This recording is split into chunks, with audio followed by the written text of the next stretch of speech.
Welcome to the Moto Academy podcast, episode 178. That's a whole lot of podcast episodes. My name is Cameraman Cam. I'm joined here with Ethan, and we're going to do something special today. We're going to call into some coaches. They're up to a lot right now, believe it or not. We have training for different things. I'm not going to spoil it, but we're in for a treat today. So we're going to be calling them in a minute. But first, Ethan is going to give us the update on where the Moto Academy is at in life. So, up next, we have South Fork MX in Virginia with Coach Mitch, followed by Cow Branch MX in North Carolina with Coach Ty. Then we have Paris Raceway, which actually is pretty nuts that we're going there. We'll be there on March 12th. And then Moto Bros Okeechobee on March 16th with Coach Mitch. So, pretty cool stuff in the U.S., but even more excitingly, for those who don't know, Coach Alessandro, amazing guy, amazing coach. He's expanding to Europe. So we have a couple Europe dates that I wanted to just shout out because this is kind of huge for the company, huge for Alessandro, and I think it's just huge for Europe because there's really nothing like this out there, right? So we've got Moto Park Lugo in Spain on April 3rd, followed by MX Dorno in Italy on April 20th with AJ, and then Moto Sport Park, I'm going to butcher this, Janin? I don't know. Janine? I don't know. It's in the Czech Republic. That's May 29th. And then 04 Park Monte Carali in Italy. Oh boy. On June 12th. I definitely just butchered that. We also have some pretty cool local guests, pro riders, for all those tracks coming. I think minus Dorno. So if you're in Europe and you want to train, check out our website. We've got a lot of dates that are still being added and a lot of dates that are already there. So if you're in Europe and you want to train, check it out. It's quite cool. You get to train with AJ a little bit when he's out there, and you'll also get to train with Coach Alessandro, who is one of my favorite coaches. Outside of our single-day classes, we have 2 5-day camps coming up. We've got Airway Heights in Washington from April 6th to April 10th, and then CGI Facility in North Carolina from April 20th to the 24th. With guest instructor Justin Brayton on Wednesday, the 22nd. So pretty exciting stuff. I mean, we've got over 100 dates this year. Sorry, I'm burping like crazy. You okay over there? I think so. I think I'm all right. I think I'm just excited to be on back-to-back podcast episodes. I got a lot of really great feedback from a few people from our last episode. A lot of people said I was a natural at it, which I did not feel natural. But it's quite cool to be here. I think I'm just a little nervous, and I got the burps. How about you, Cam? I don't have that problem currently. No? Okay. I'm not on the same wavelength. Okay. Do you know if Alessandro's teaching in English, or is he teaching in? I think Spanish? It depends on where he is. So, like, I know he can speak Spanish. So when he's in Spain, he will be speaking some Spanish. If that's what they speak there, I don't know. I think Spain? so. Yeah, in Spain. Good guess.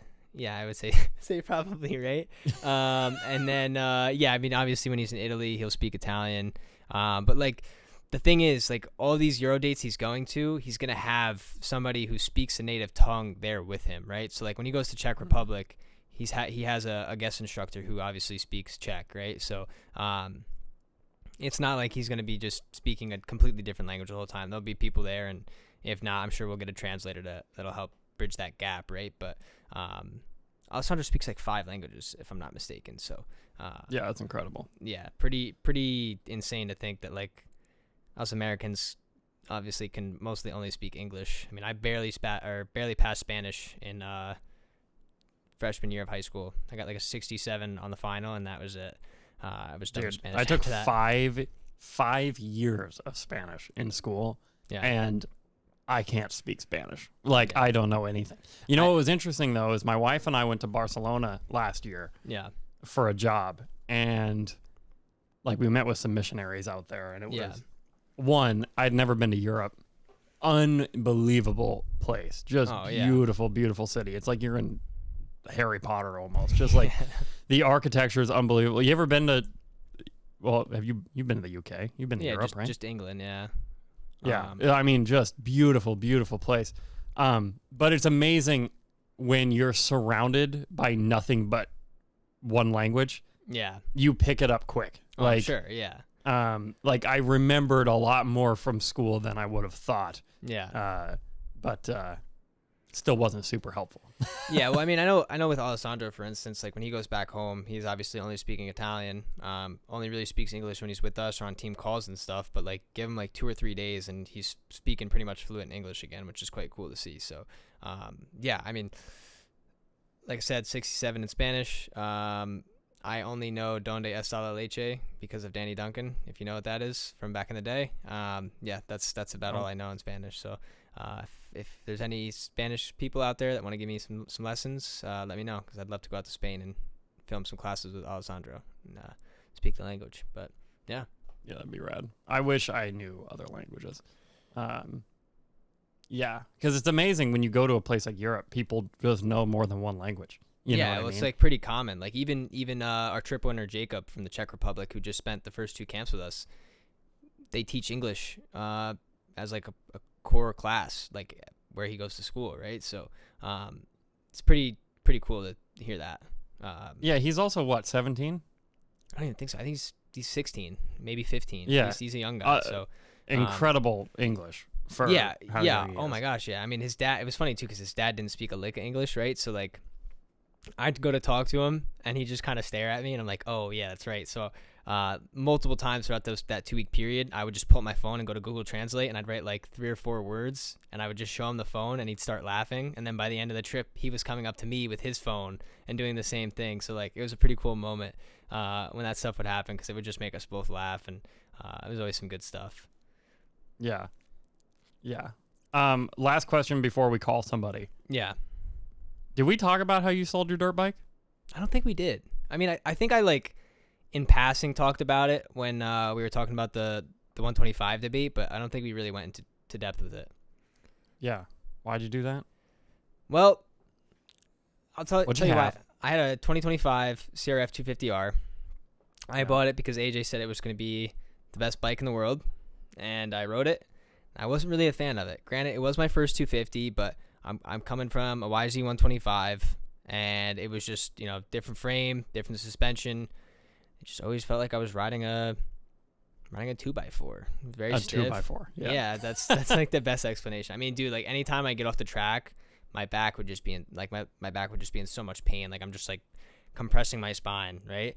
So I got the suspension done, and then I just didn't really get a chance to ride with it. And the bike had like close to 10 hours on it by the time I sold it, and I was just like, you know what? I'm gonna be traveling so much. Why even have it? I'd rather have the money in my pocket and maybe buy a new camera or maybe buy another bike. But I will say my bank account is looking really great now that I have that extra money in there, so I'm not really complaining. But I think eventually I will probably get another bike. But as of right now, I mean, it's winter. There's like 2 feet of snow outside. How long did you have it to put 10 hours on it? I got it about a year ago, so not long. Yeah, that's not. Yeah, that's not a lot. Yeah, I mean, I could tell you. You might be working too hard. Yeah, I could tell you every day I went out and rode it. Spent a week in North Carolina. I did like 2 or 3 practice days at a local track to me, Parker MX, and then a couple ride days at home, like doing the turn track with my dad. Other than that, like I really didn't ride the dang thing. So it was just collecting dust, and I posted on Facebook, which anybody who knows anything about Facebook Marketplace and selling bikes, like it's just you're getting like crappy offers the whole time. Like I posted it the Saturday going into the Verona camp, just as like all right, we'll see what happens. I got three messages within the first hour. The first one was for an even trade for a 1996 Jeep Grand Cherokee. I told the guy to kick rocks. Jeep Grand Cherokee. The second guy offered me $4,000 cash. I said, you know what? You're lucky I'm in a good mood today, because normally I'd make fun of your bald head, but I'm not going to. And then the third guy wanted the bike. I had it up for $7,000. He offered me $6,000. I tried to get $65,000. He said, you know what? I don't need it that bad. And I said, you know what? I don't either. You can have it for $6,000. So I got home from Verona. He came and picked it up. I had a red eye going into that day. And I was so tired. I got like all the plastics, oil filters and stuff together, but I forgot the paperwork. So I had to mail him the paperwork yesterday, but signed the bill of sale, and now it's officially his bike. So yeah, I'm now bikeless. I mean, I do have a 125 in the garage, but I blew it up last May, so I absolutely grenaded it. I have a guy. who can fix that up for you. I could probably use it. My dad pulled the engine or pulled the cylinder off, and he could see the fragments like down inside of it, and he's like, "Yeah, I'm not doing this." So it's just been sitting in a box for like the last probably 8 months. Yikes! Yeah, I think it's time for a new dirt bike. I'm torn though because I have a 2024 Yamaha 250F, and I put 40 hours on it last year. So we're closing in on 90 hours on the bike. Yeah. And it runs amazing. Doesn't really feel tired at all. I've never opened it. It's a Yamaha. So, but my situation is I'm getting to the hour mark where it's going to be hard to sell. Yeah. For anything. Yep. So I might just give it away.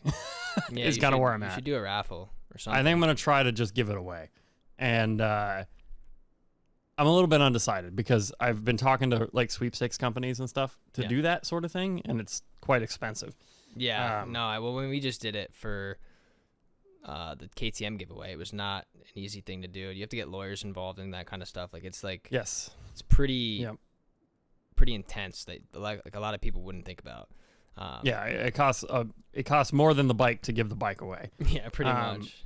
Literally, but it could pay off is the gamble, but it's quite a big gamble. So 100%. Part of me wants a 450, part of me wants a Stark, part of me wants a lot of things that I can't have. So but I might just get another 250. There's a 2025 YZ250F left over on the showroom floor at a local dealership, and it's listed for like 8,200.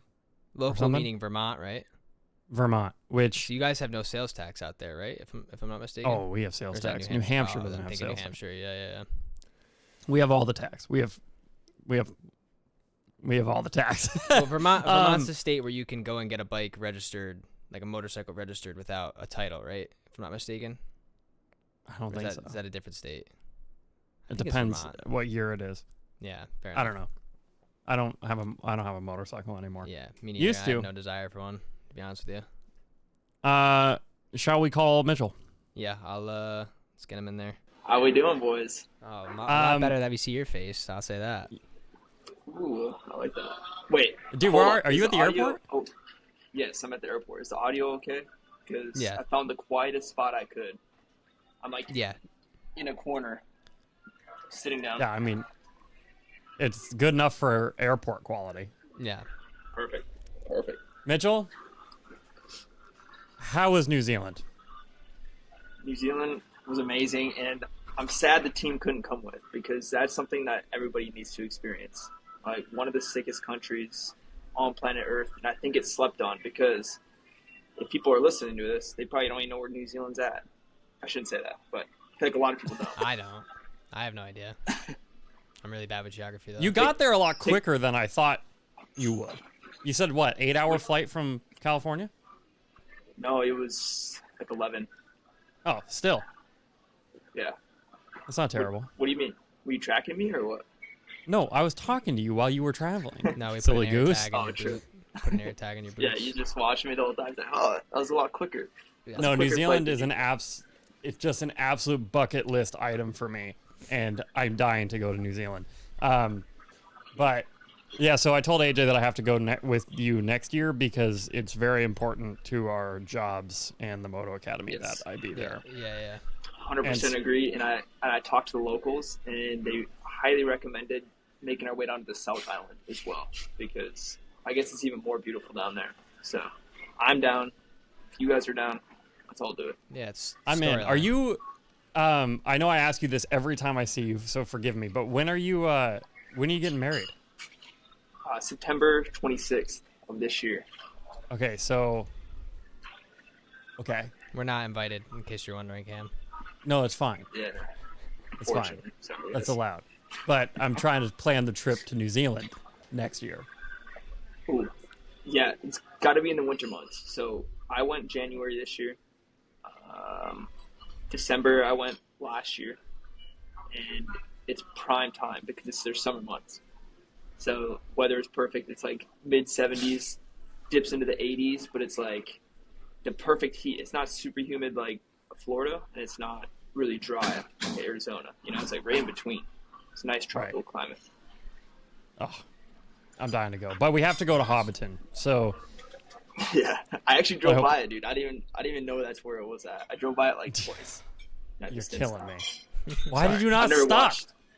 I never watched those shows or movies, whatever you call them. Mitchell, You just how have you roast him. never? Okay, can I Wait, just is say this something? Is this Harry Potter or what? So literally in the background of my shot, you can barely. Oh, you can't even see it in my shot. Sometimes you can see it in my shot.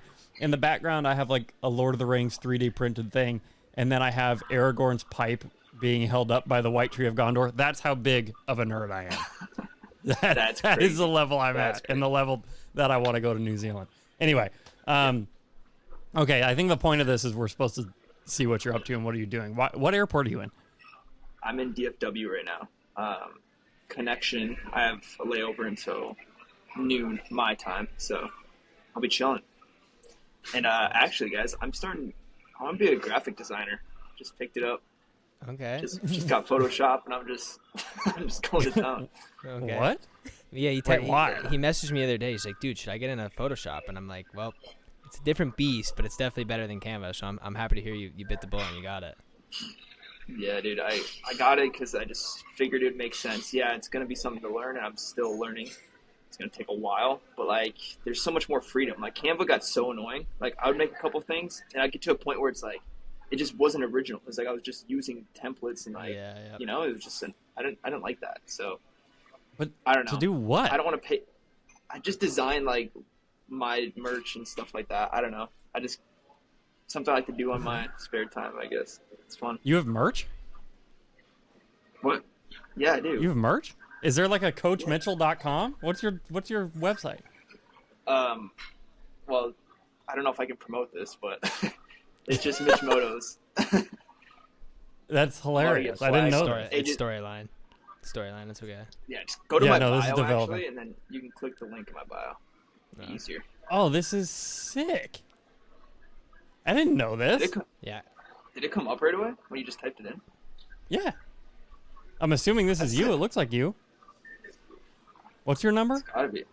477? 477. Yeah, that's you. Yeah. Yeah. Dude, that is a Yeah, I just got- sick... Okay, sorry.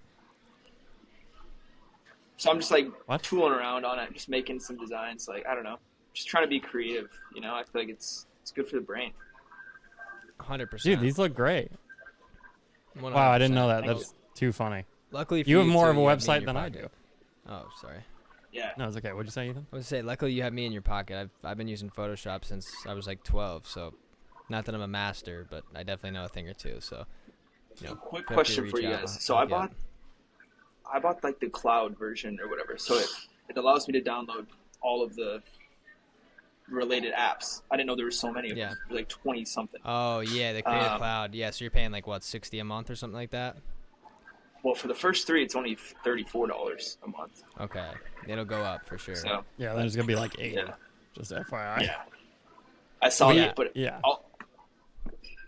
Here's the thing, guys. I was using CapCut as well, and I was paying for the premium CapCut. So it was like $20, $25 a month for a premium CapCut, and then I was paying for the Canva like premium, so that was another $15. So I'm like, why wouldn't I just pay a little bit more and then get way more for like? Yeah, well now you'll have value. literally every software in the Adobe fleet. You know, Photoshop, obviously, Illustrator, Premiere Pro, Premiere Rush, Lightroom Classic. The list goes on. After Effects, so like you could use Premiere for video editing. I'm trying to see if you do that and we execute on some of the ideas that Cam and I have, it'd be pretty seamless for us to edit projects together, which would be quite that'd be cool. So, Dude, do you have a YouTube channel too? Yes, I do. I don't know anything about you, apparently. Apparently not. What the heck? What's going on? Wow. That's messed up. And you like do you edit these? Yeah. What? Yeah. Dude, Mitch is on top of his content. If there's anybody I'm super proud of as far as the coaches go, as far as making content, it's definitely Mitch. I mean, his Instagram, his TikTok, his Facebook, they all kill it. And I know he wants to get bigger into YouTube, so I'm all for it. Appreciate that. I love this. I love this. I didn't know any of this. One of the things I Wait, wanted before, to... What? Sorry for keep cutting you off. But before we move on from the topic, I wanted to ask a question real quick. Yeah. What's the difference between Illustrator and Photoshop? It's like, I feel like so many things.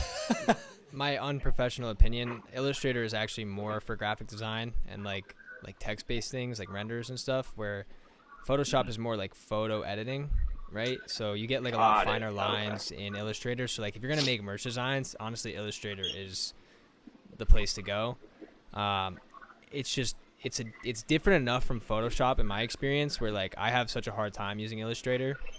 I basically have to like start from ground zero every time I use it, look up keyboard shortcuts and like how to do things. It's not exactly the same, but it's much better for graphic design and like text layout and that kind of stuff. It's just a lot cleaner. Cool. Good enough. Yeah, I am extremely not proficient in Illustrator, but what I use Illustrator for is you can work outside of the pixel world, if you will. So like in Photoshop, you're working in pixels. In Illustrator, you can work in dots, which means you can create designs that can basically infinitely scale to whatever resolution you want. Sick. Okay, that's actually very important. I was like designing something on Photoshop, and I got to a point where I put a gradient on it, and then when I wanted to download it without the background, it took the color away. So I was trying to figure that out, but I think Illustrator would probably make that easier just because it's not like working with a picture, I guess. We might have to take an Illustrator class together because I need to learn it. Especially, I might start designing some of our gear moving forward, like our TMA gear. So I need to get a little bit better with it. Yeah, you have to know Illustrator. You have to know Illustrator. And because, like, if you've ever heard, like, website people and merch people often ask for an EPS file instead of, like, a JPEG or a PNG or something.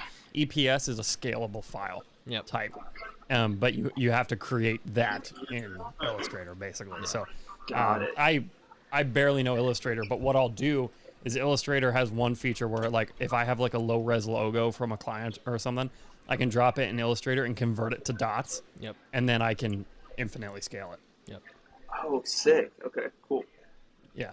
So there's your very. I have so many questions, but I could go on and on about this editing stuff because I'm like learning about it, so it's like so fresh in my mind. I'm just like, I don't know, just wild. Yeah. Yeah, it's fun. All right, so we have two moto related questions for our motocross viewers.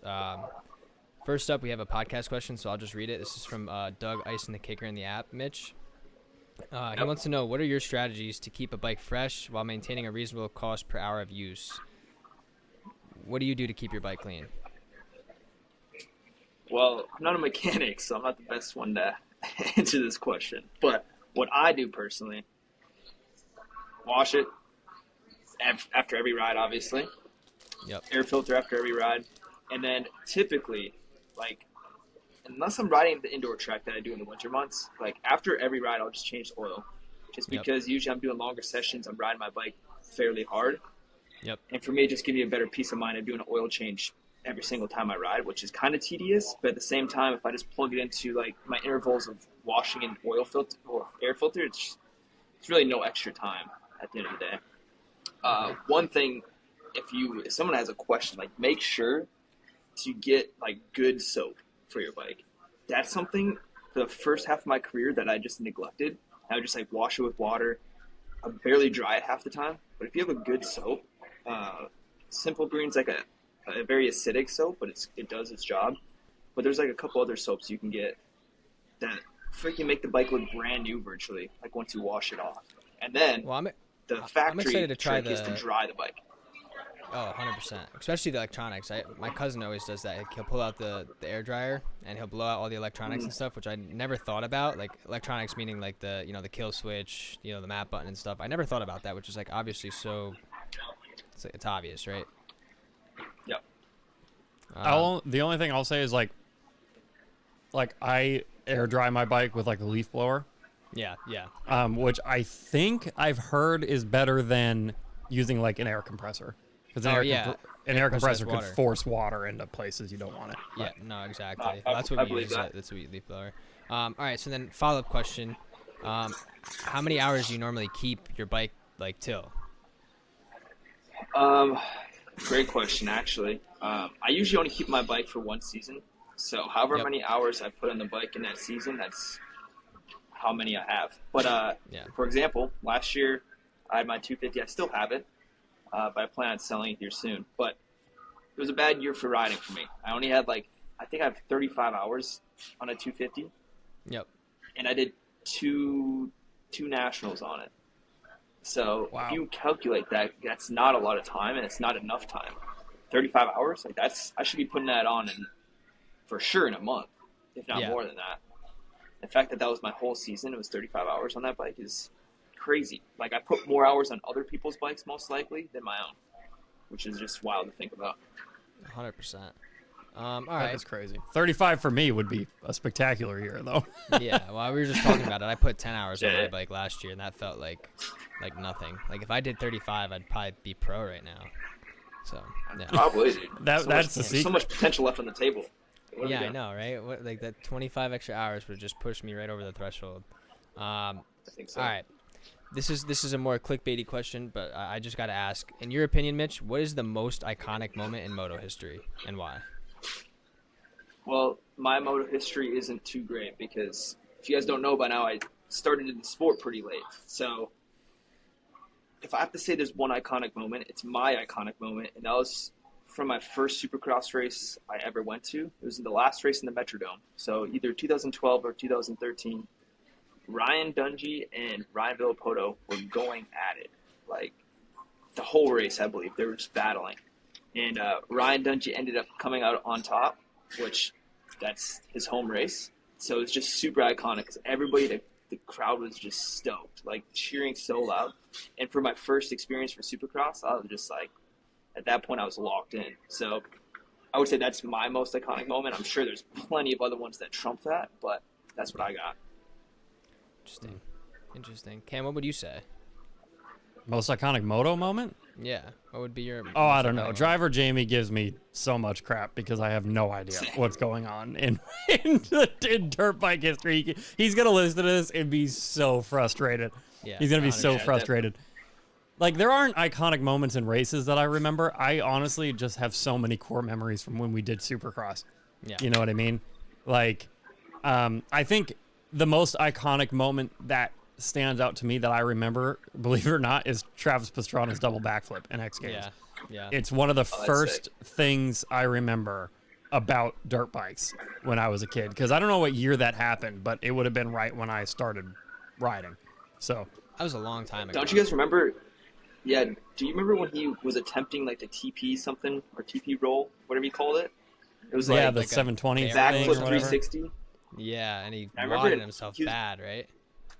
twice, I think. I'm pretty sure it was in Yeah. X Games. He wadded hard, then he attempted it again. He crashed again. I'm pretty sure. I remember Yeah, he, like, watching. Remember when X destroyed his Games leg. was like the coolest thing? I was like, You so ever seen nuts. his Like, X-rays? wow. You ever seen Travis's X-rays, dude? His body is like half metal, if not 75% metal Yeah. and screws. It's actually gnarly. I don't know how he's able to like move. Are those Okay. X-rays? Because I saw an X-ray too, but I didn't know if it was real or not. Because there was No, one that's that real. someone. Is it? Dude, I know exactly what you're talking about. It looks fake. It is 100% real. Yeah. I know. Travis, That's comment down gnarly. below. Is it real? But- So, the double backflip was 2006. Yeah. Yep. And I believe I started riding in 2007 or 8. Okay. So that's Okay. like core memory for me. That's Nah. sick. Yeah. Isn't it wild? Like trick inflation's so real though, because Oh my gosh. Well, even double like the backflip social nowadays is media like- effect. Right. it's like people doing a double backflip. It's like no big deal. It's like that's just standard. You have to do it. It's insane. Yeah, Yeah, it's that's- You have to insane. do it in a Don't get run now. Like, it doesn't really make Yeah. any sense how that's even possible because, like, it's got to end at some point, you would think. Yeah. Yeah, you think, and yeah, it's either like the bikes have to advance to an even higher standard to be able to do the crazier stuff, but I don't know what that would be besides breaking the laws of physics. You know, like I think that's why the just Starks are gets so too cool. crazy at the point. Like, True. I think I am Starks help bummed with that that. like they're banned from X Games because like, you know, Patrick Evans. Yeah, I don't quote me, but I'm almost positive they're banned in the X Games. Like Patrick Evans crushed it one year, and then I don't think they're allowed back Yeah. anymore. I think I heard that for the best whip. I didn't know it was like for. Oh, maybe it's X just for Games. best whip, but I don't know. Yeah, I mean, the Starks can do some pretty gnarly stuff. You probably do like a quintuple backflip on a Stark, to be honest with you. Dude, Wow, they 100% did ban you could it. do something nuts. What? How did I miss this? They banned it from all competition in X Games. Weird. Confirmed? You just looked Confirmed, according to Google. Yeah. it up? Yeah, I mean, I it's gotta guess. be true. But like, what? That's progression, odd. isn't it? Yeah, I don't know. that's- They should, that's if anything, the they should have thing its that own takes- class. Yeah. I feel like that's the part that brings like freestyle to the next level, right? Oh, 100%. Like, that's You would what you think. need. Well, I mean, what Thomas I don't know. Sunis and Patrick Evans are able to do on those bikes is just like unbelievable. Like Thomas Sunis is doing a full 180 and then bringing it back. Like, it's nuts, dude. Freaking I nuts, actually, dude. I hope I get to film him one day because I would get some banger clips. The Instagram I just, feed needs I just thought of a new trick. it. Okay. So you know how like on the start, I'm gonna give it a shot. You know, on the start, you can like pretend like you're in reflex, right? You hit the brakes, it'll nose drop, give it gas, so like Yep. accelerate, nose up. What if you could like do a full front flip, but then accelerate out of it and like land perfectly? You know what I'm That saying? would- Like fully go front flip and then just and then like land perfectly. That'd be a Did you just say gnarly you were trick, gonna know? try it? Didn't I just hear No, you say you were definitely gonna? Oh, okay. Yeah, you definitely. Something definitely tells me Don't it hold might me to not that be. stick. Something tells me it might not work, but you know, it could. I think it's doable. You just need some good hang time. Everybody tagged a guy in all white. See if he can do it. I'm sure if there's anybody who could do it, it'd be him. I did see him do Can he something flip? pretty close to that. Like he dropped the front end pretty far down at, I think it was Dade City, off that like iconic tabletop there. Yeah. So I wouldn't put it past the fact that that's 100% possible. Basically Mitchell, just like a crazy handy drop, you know? Yeah. Mitchell, have you ever hit a freestyle ramp? Yes. But not to like the full distance, if that makes sense. Did It you- was like pushed in a little bit. Was it I at think it was Salt like Lake? 45 feet. No. You didn't hit at Salt Lake? That one I was too sketchy. scared to do it there. Yeah, that one looked a little scary. Yeah. But Maybe I next want to. There's these freestyle quad guys that live near my hometown. They're the Getter Brothers. I don't know if anybody's heard of them, but I've seen him before. they have like this tour. It's called a Big ATV Air Tour or something like that, and they do like freestyle stuff onto like airbags and stuff. And I've been around those dudes a few times, and like it's got me interested in doing some ramp stuff. But for some reason, it's just like very intimidating. Looking at a metal ramp and then like the landing to it, I'm like, Jesus. Yeah. Something goes wrong, you're done. You're done. Yeah, Yeah. you either grease it or you don't, and that's it. Those are your options. Yeah. 100%. I remember my first ever time seeing that stuff like in person was at Kalana's house. You know, this was October of 2024. Me and AJ went out. Ryan actually ended up going that day, and like Ryan has a clip on his Instagram of Kalana like over jumping and like almost just dying, dude. It's definitely nothing easy. Yeah. And then those guys are just throwing the fattest whips in the world. AJ's just doing a Superman after not doing one since straight rhythm. Like, I couldn't do it. No way. Yeah. I have a friend locally who does freestyle shows, and he's a psychopath. I sure. say that in the kindest way. He's just a sicko. Like, you got to be like, it's unbelievable that what people do off those things. Because, Yep. I mean, the smallest window of people in motocross will ever even hit one of those ramps. Like, why would to go and do tricks off of it is just mind blowing. Yeah. I will not say, for me. I have hit one, like I said, but not at the full distance that they do it for freestyle. But the one benefit to the metal ramp is like that it is consistent. Like once you Yeah, hit it right. once, it's like all right, like you can figure it out. But the scary part is backing it up farther and farther, and then just matching that consistency. You know, like once you hit a certain distance, it's like all right, I got that. Yeah, it's not really. So I would there's imagine once you do the variables. full distance, yeah, exactly.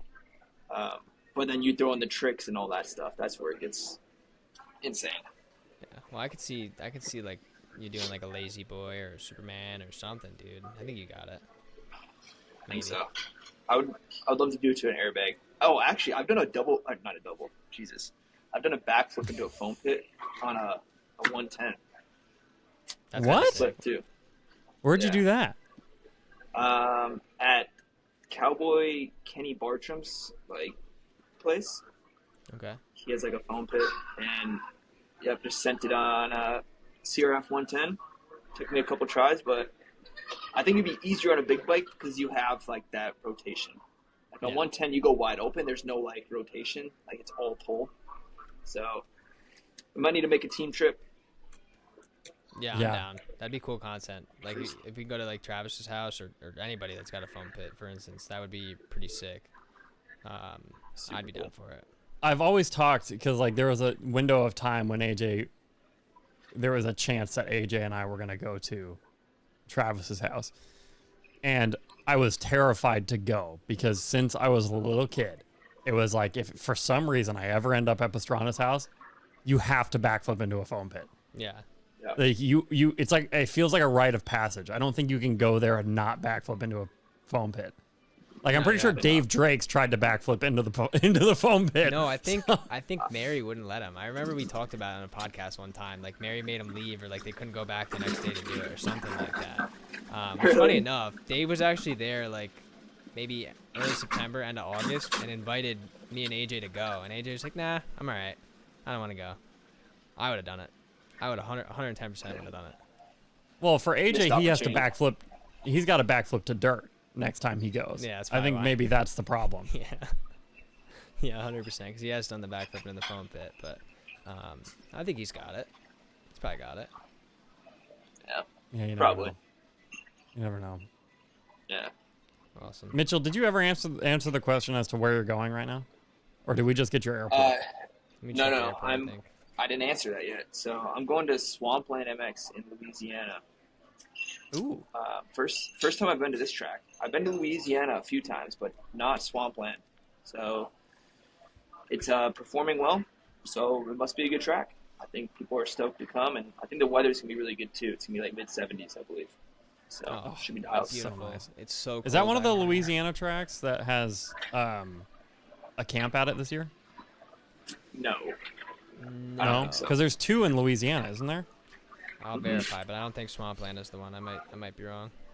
Okay. Anyway, it's definitely not Swampland, but yeah, I'm not sure like the correlation of where they are in Louisiana, but yeah. So it should be good. Mitchell, and then go ahead. No. Go finish your statement. I was just saying, after Swampland, I fly home for one day and then back out to California for MMX. Yep. And you got Paris coming up soon too. That we were talking about that. That's pretty crazy that we're having a class there. That track is pretty sick. Yeah, it's pretty iconic, isn't it? Like it's been there for a while. 100%. Well, they almost closed too, so it's sick that they're back. I think it was like last year they were closed for a little bit. Yeah, we'll be at Wildwood and DeSoto MX for 5-day camps. November for Wildwood, and then December for DeSoto.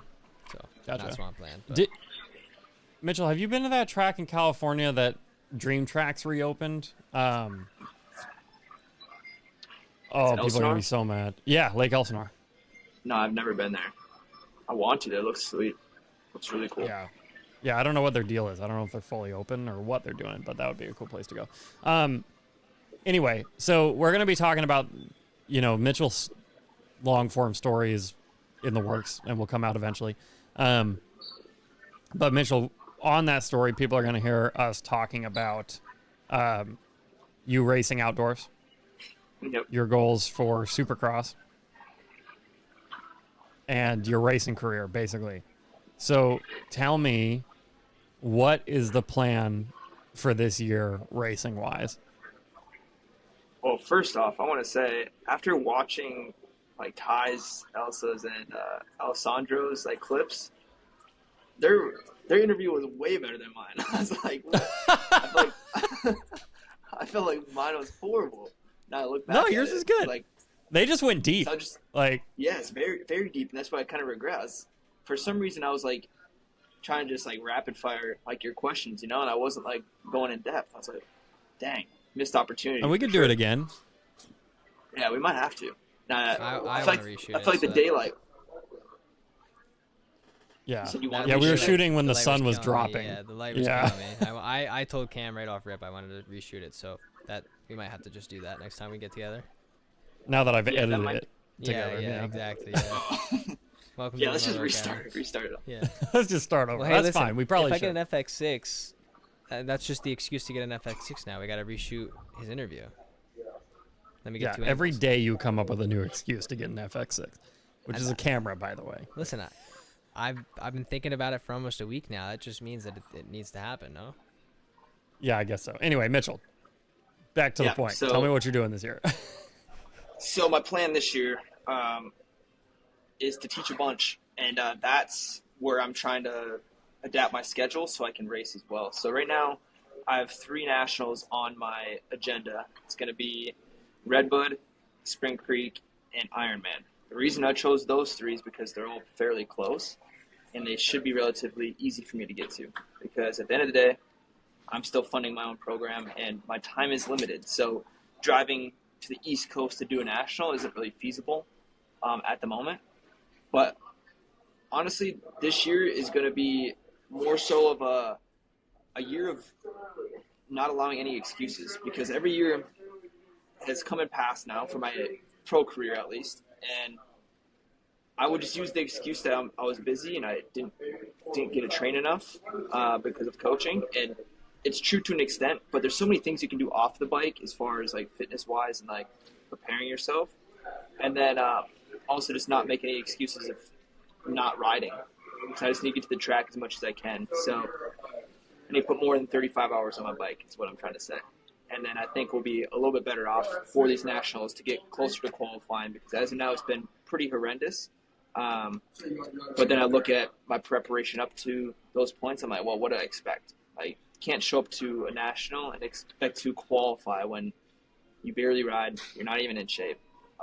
So I just had everything fighting against me, and I'm trying to mitigate and eliminate those excuses, so to speak. So that's my plan. And then after this year, I'm going to fully develop my schedule for the following year to achieve or to acquire my Supercross points for Supercross, because I think once I can get my Supercross license, that's where like I'll really be able to kind of dive into it, because I think my riding kind of caters to that type of riding anyways. So that's my game plan as of now. Now, for sure we'll adapt and change a little bit, but here we are. Yeah. Have you spent much time on a Supercross track? Very little, and it wasn't even a spec Supercross track.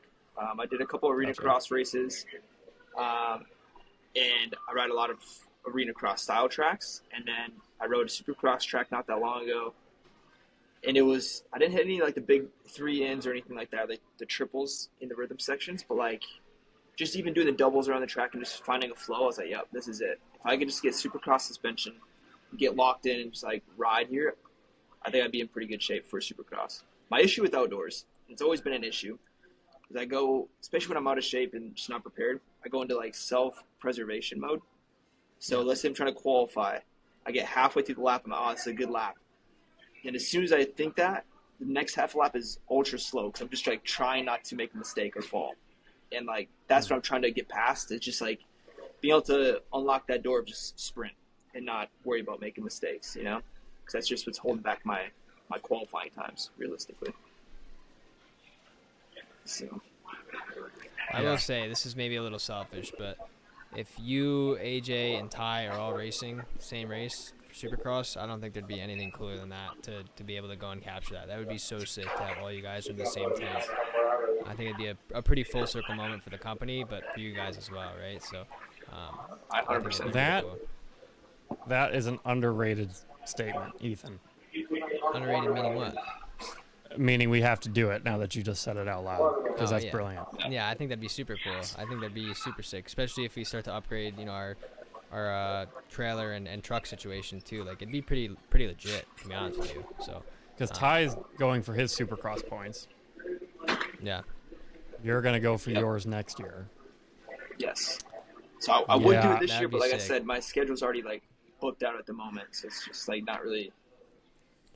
I just don't think I can fit it into my schedule this year, which is a bummer. But at the end of the day, we're just getting started. Yeah. So sick, dude. I can't wait. That's going to be awesome. Yeah. It's going to be awesome. Should be sweet. And yeah, we definitely need to get to some nationals with you this year, video-wise. I don't know which ones, but maybe all of them. That'd be nice. Yeah, But that'd be cool. If I had to be bias fun. We'll one, make it'd something happen. definitely be Millville. If I had to bias like one of the nationals, just because that's my home spot, I think it'd be really cool. Yeah, I think that'd be special too. I mean, regardless of the results, which I know you'll make it, but I think that'd be super cool. We had that idea last year. I don't know if you remember that. I think I called you randomly one day, and then I proposed it to AJ, and he was totally down for it. And then, typical fashion, he was super busy. But I'm excited to be able to execute on that this year. Yeah, let's definitely lock in. Well, sorry, now I'm looking at when Millville is, but I will say, Cam, So I think- I'm sorry. I think it's like July 18th or something like that. Okay. yeah. No, that's Spring Creek. Is that the same thing? Is Millville Spring Creek?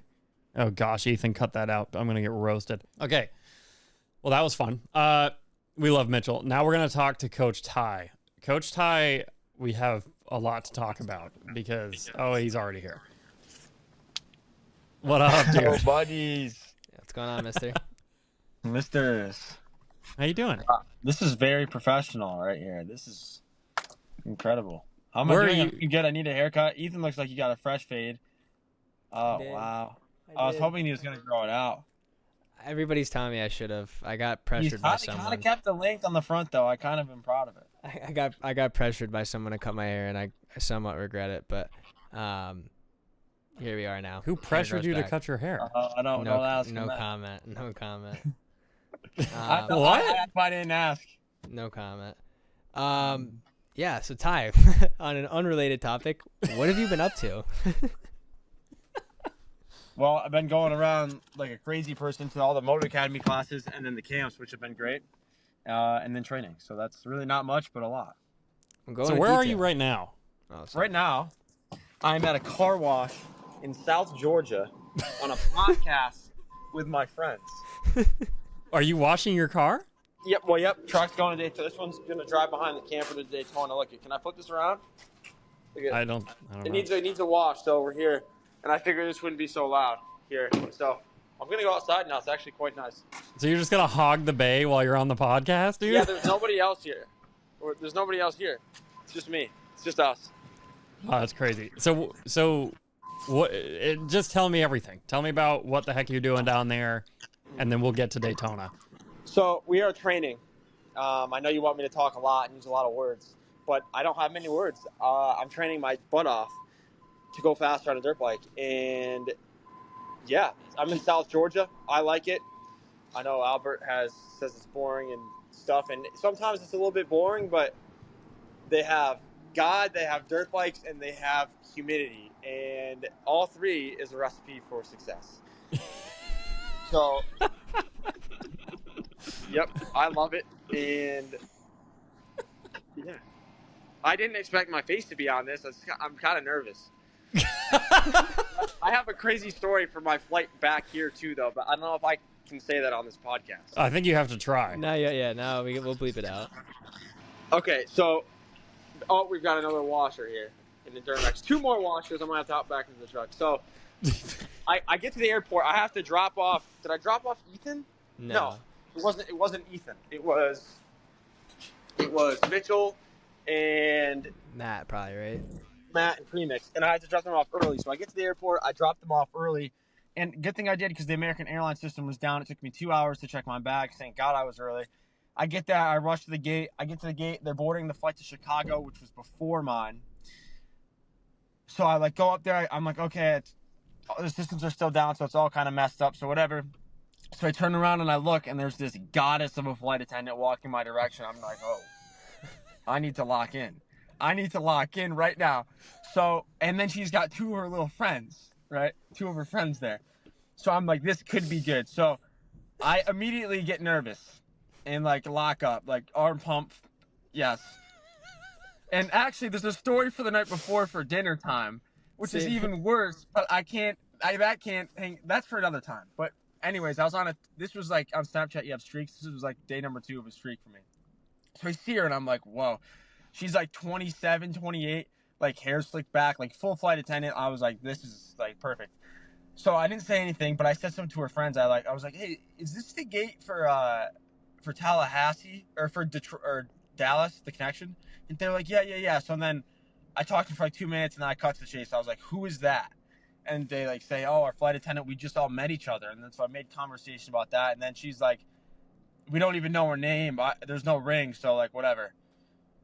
So I wait, and then I finally build up the courage to like talk to her, and she like talks to me for a little bit, and is like, I'm like, this is great. This is going perfect. But then she has a boyfriend of 2 years, so I'm immediately like kind of cut off. However, the friends are for it. So I end up in the back of the plane talking to her for like 2 hours. Her and the flight attendants. But it gets even better. So she's like, yeah, she's like, in my opinion, if she was almost cheating on them. No, I didn't really actually do anything with the girl other than like tell her eyes look good and stuff. But the best part comes when she's like, yeah, I have a boyfriend. Like, you're very nice, but I have a younger sister. So What? Dude. Yes. Yes. So now I'm talking to the younger sister. So Allie the night before was like, Ty, do you like, Wait, they're have a all boyfriend? wait, the Like, younger sister's there? No, not with me. No. Okay. Good No, night. I'm not that crazy. But Allie the night before was asking me how, like, Ty, you must not be any girls, nothing, like you don't go out. And I was like, no, I figured it out, and I figured it out. So her name's Megan. I hope she's listening. She's great. She's great. The oldest sister, her name was Jillian, and shout out American Airlines. All right. Not how I expected this to start off, but What? It was awesome. Dude, I was in the back. They're like, do you want a beer? I was like, I don't drink. They're from California. He plays That's it? on soccer. It's great. Sorry. all right. Oh, His sister's the best wingman ever, and if the boyfriend of the Jillian, the older sister, is watching, I'm sorry. oh my gosh. I'm not What? sure if this is staying in or not. I wanted to. Oh, but that's so staying in. I just don't know what to do now. But anyways, no, Georgia's good. Yeah, just get ready for Daytona. what are we doing at Daytona, Ty? Can you fill the people in? Because we tried to last episode, but It's I think bad. you do a So better basically, I need 2 more Supercross points, and I have to race Daytona to get them. And because I missed Minios because of my silly shoulder situation, this is what I have to do. So I'm racing Sunday and Monday, and in Pro Sport, okay. should go good. What I'm excited. how do you have to place to get Just top points? 10. Just top 10 in both classes and you get your points? Or Just one. class? Just the 250 class. Oh, sweet. Mhm. So you get top 10, you get your card. Yeah. Oh, sick. I thought you had to do Loretta's too. That's awesome.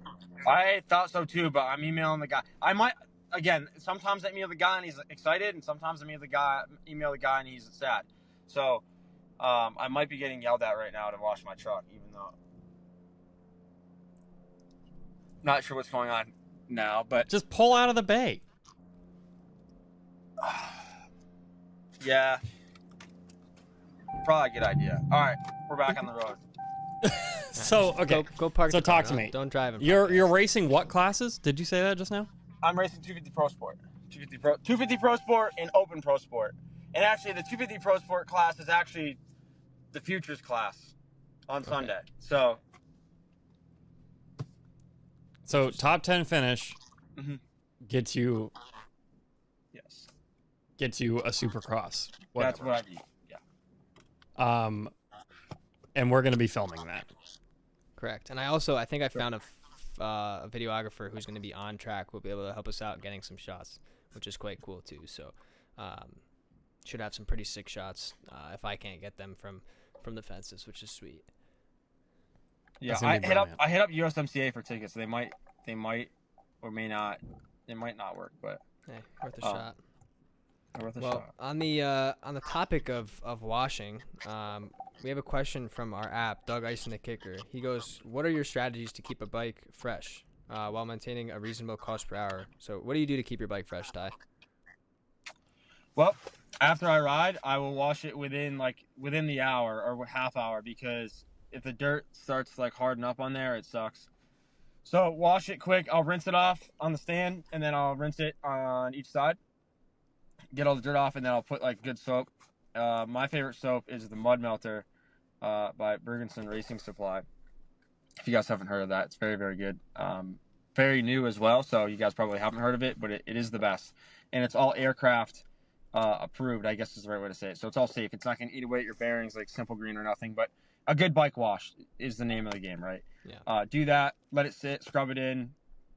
Make sure you take your air filter out, clean your air box out, plug up the air box, obviously. And then like every probably 10 hours, just take any part that moves that you need to grease it, or else it just causes damage to other stuff. Like yeah. And then follow-up question to that: how long do you keep a bike? Like, what's your hour mark where you're like, all right, I need to sell this thing? 40 hours. 40 hours. Although it depends on how those hours work. My 40 hours is different than someone else's 40 hours, right? Yeah. Some people can go, I don't know, 50 hours on the top end easily. Can go at least, you know. Whereas I got a clutch in one bike, and I did some starts yesterday. I mean, I only did 5, and I made sure the bike cooled down a little bit, but like 6 hours on that clutch, and it's getting a new clutch set, right? Just because it got hot, it got some heat in it from the start, so we changed it. Yep. Cam, how many hours do you have on your YZ again? Like 90. You probably didn't do top end yet, did you? No. It's still good. Yeah, it's great. So, yeah, she's mint. All I've ever done, I change the oil every 2 hours of ride time, and for your riding, that's often. You could go 4, I bet. Yeah, I don't know. At 2 hours, it looks cooked, but then again, I would always rather change oil way too much than not enough. So. That's what I did with my bike before I sold it. I know somebody who's got a YZ 450F with like 200 hours on it and has never done any kind of motor work. So, yeah, like you said, I guess it really does depend on the person, but 40 hours, that sounds pretty reasonable for a guy your stature. All right, I have another question for you, and I think I already know your answer, but what's the most iconic moment in moto history, Ty?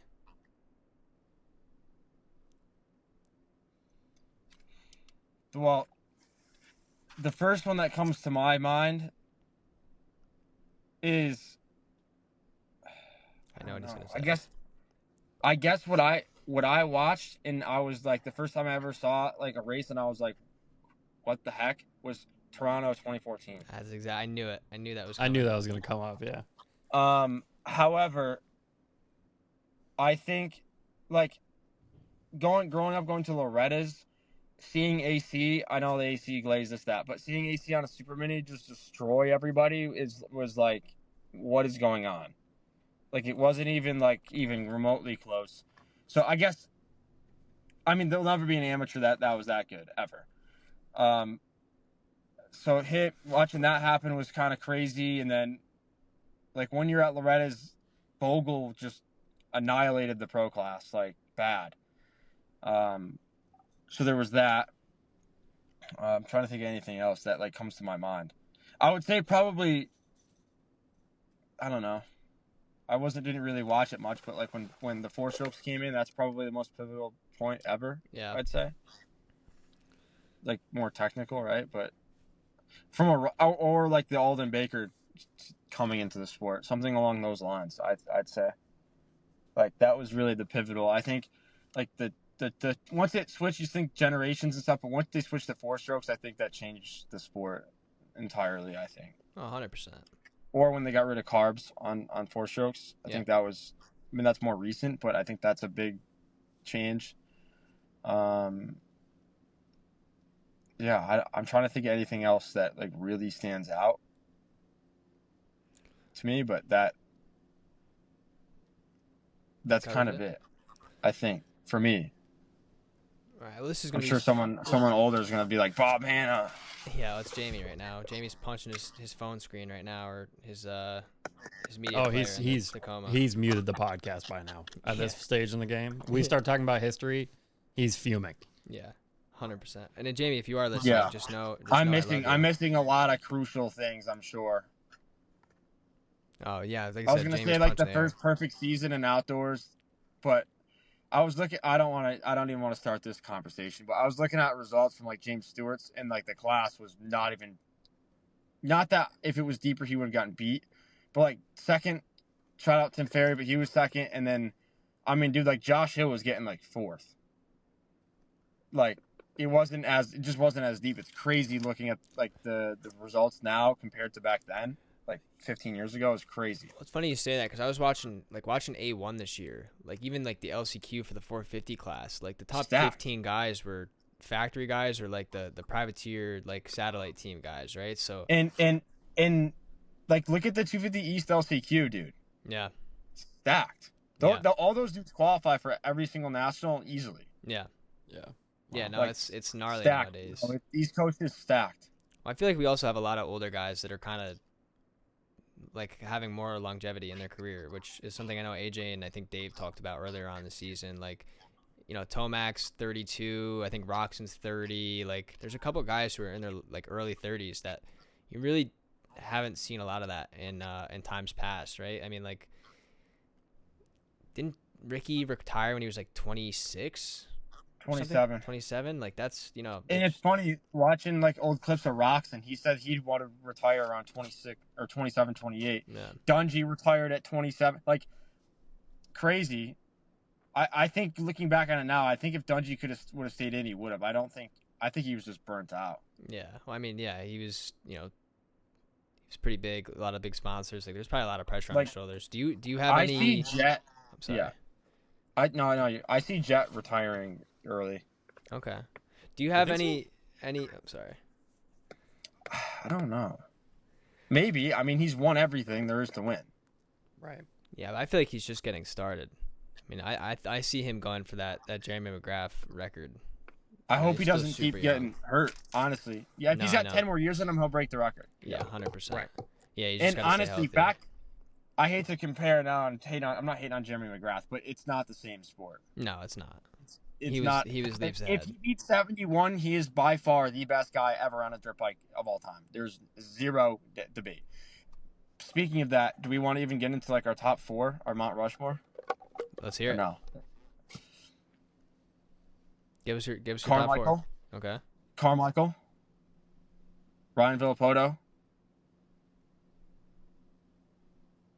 Do I go older era? Whatever your heart desires, mister. I'm going Carmichael, Villapoto, Jim Stewart, Ryan Dungey. I'd Right have to agree with that. To be honest with you, those are I- definitely my I guys. I think Webb has potential to be one of the, like, he's got 3 Supercross titles. That's more than Stewart. Yeah. Like, 3 is a lot, dude. No, it's Yeah. massive. And Villapoto did 4 in a row. yeah. That's like, that's never going to happen again. Never. Speaking of Never. most iconic moments, my first ever Supercross race was the first year they came back to East Rutherford, and I'm almost positive Villapoto clinched the title at that race. So I got to see that with my own eyes, which was really cool. And I think that might have been 13 or 14. So Villapoto's up there on my list for sure.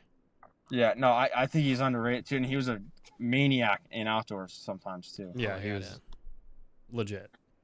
It's hard because I think it's like Tomac, I think, was one of the best outdoor riders for sure. Yeah. He's definitely top 10 in Supercross, I'd say. Oh, for The sure. fact that he's doing it this late now, too, is like, I think the KTM was a good thing for him. I think the bike switch is, yeah. Yeah, I mean, dude, I saw a statistic the other day. Since like 1970 something, the first rider to win three Supercross main events ended up winning the title, and I think he's got a pretty good shot if he stays healthy this year to winning another title. Which would be I really want sick. Roxon to win it. I think if Roxon wins, he'll retire and then do Oh, like yeah. World Supercross and stuff. Yep. Yeah, I mean, Roxon's definitely up there, but I'm a big Tomac guy. I've gotten a lot of cool clips over the years of him, so he holds a special place in my heart. Is he your pick this weekend? He's always my pick. Does this podcast come out after Daytona? Yeah. Okay. So, okay, not knowing who wins, who do you think wins? I'm gonna say Tomac. That's his spot, no? I think he has. Yeah, I mean, I'm gonna go Hunter again, just because I think he'll build. Dude, we never talked about that in the last episode. Shout out to Hunter for winning his first main event. That was sick. yeah. Yeah, he did win. I mean, I had Hunter for the championship, like, Okay. well before the season started. I mean, you just look at the stats, like, Yeah. he's the next guy in line. Yeah. But I mean, Roxon has been unbelievably impressive this year. Yep. I still have. Well, I think honestly, I'm a C-class guy talking about what I think pros are going to do. I realize who I am, okay? But Webb has been surprising. Yeah, well, he's consistent, dude. He'll. I know, but it's like he usually starts slow. You know what I mean? Yeah, but And this year he's just everybody- right up there. Fair enough, but everybody weeds out, right? Gets hurt or whatever, and then, I mean, look at last year. Like, he only won by a handful of points, but he was just consistent throughout the whole season. So yeah, you can never really keep Coop out of the envelope for sure.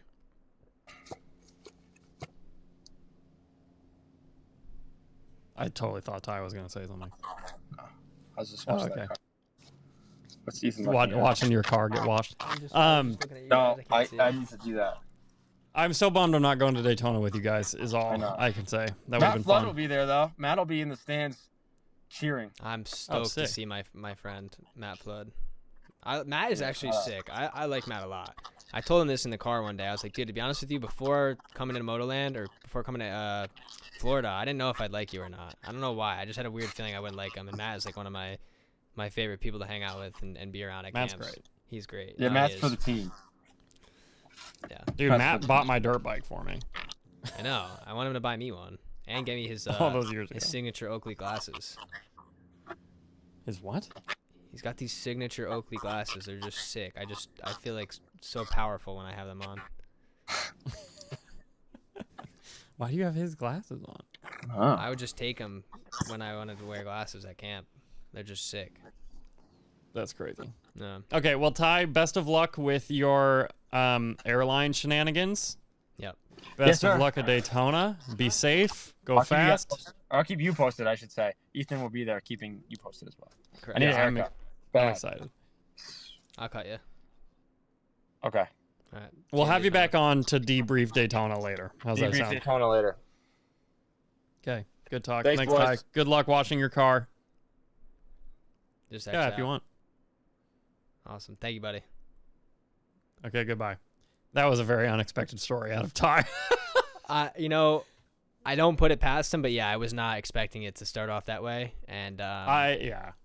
yeah, it was amazing. Yeah. I really hope we can do a good job moving forward of letting you guys listening and watching get to know these people because they're just the best. Yeah. Like, I just love these guys. So, yeah. We have a lot of work to do, but it's going to be fun. 100%. We'll do some more of that. So, I guess I always hate when people say this in videos, if I'm going to be honest, but I'm going to break my own rule and say it. If that is something you want to see more of, just calling into the coaches. I know we have like quality goes down a little bit in terms of audio and video, but it's great to hear from those guys. So 100%. if that was acceptable, then we'll do it more. Seem fair? Seems fair to me. I mean, I haven't laughed that hard in a little bit, so I'm hoping that the viewers back home got a chuckle out of that too, because never a dull moment with these guys ever. It's That always was so much crazy. fun, and if you think this is fun, you got to catch us on tour this year, because it's that times 100 when you're in person, especially at the 5-day camps. Like you're in Yeah. it for a week straight almost. This So- is every day at camp. yeah, pretty much. I mean, and if you're not at camp, we're live streaming, and you get to see behind the scenes, like as if you're there, right? So a lot of cool stuff going on with the company, a lot of cool content that's about to come out. A lot of things are leveling up. I mean, we're in a really pivotal moment right now, so it's cool to be a part of it and help make that happen and do things like this, because it's the next evolution for us, right? So yeah, let us know if you want to see more stuff like this, because we will 110% do it. All right. Well done. Thank you, Ethan. Thank you, Cam. Everybody, have a nice life. Good talk. We'll see you later. Ciao.